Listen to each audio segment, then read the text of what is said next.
With the horrors still unfolding in Ukraine, let's go to Michael Shoebridge from the Australian Strategic Policy Institute. Thanks for joining us again, Michael. Is the evidence clear and irrefutable that Russia is targeting civilians?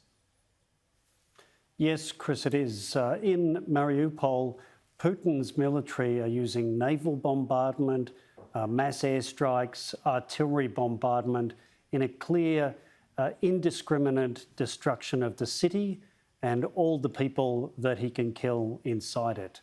He's after a spectacle of mass suffering, followed by mass surrender and subjugation. That's what he wants out of Mariupol. So this is a horrific test of Vladimir Zelensky's leadership, isn't it? Because this is presumably directed at breaking his will, at suing for peace to save the lives of innocents. Exactly. And you know, we're having conversations in NATO and other countries, including in Australia, about, well, should we try and stop Putin using even more indiscriminate weapons like chemical weapons in Ukraine? But really, does it matter to the 20,000 people in Mariupol who've already been killed or injured by Putin's indiscriminate military attacks so far, what weapon they're killed by? We're presented with the same problem now.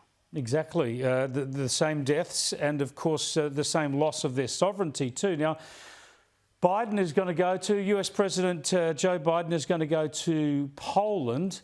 That in itself is a strong statement of support, right up there, cheek by jowl with Ukraine. And the Polish, of course, have been such strong supporters.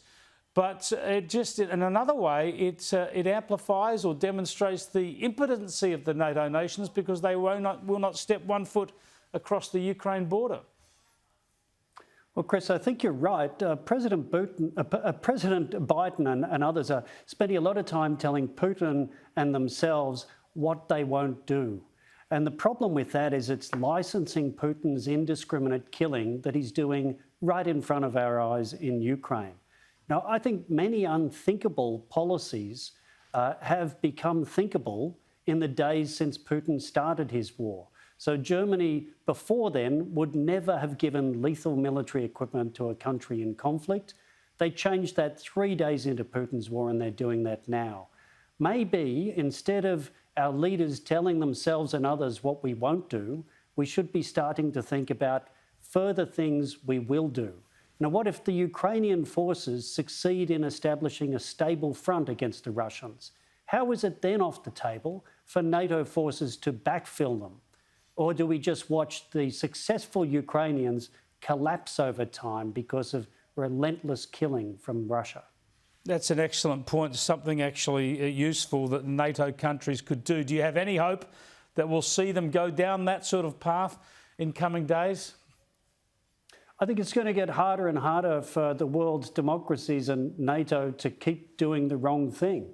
If President Zelensky and his people and his military keep succeeding in inflicting losses and reverses on Putin, and we see Putin conducting indiscriminate mass killing, I think the case for NATO supporting Ukraine in a much more practical and present way behind Ukrainian forces will make a whole lot more sense. Well, let's hope so. Thanks for joining us again, Michael.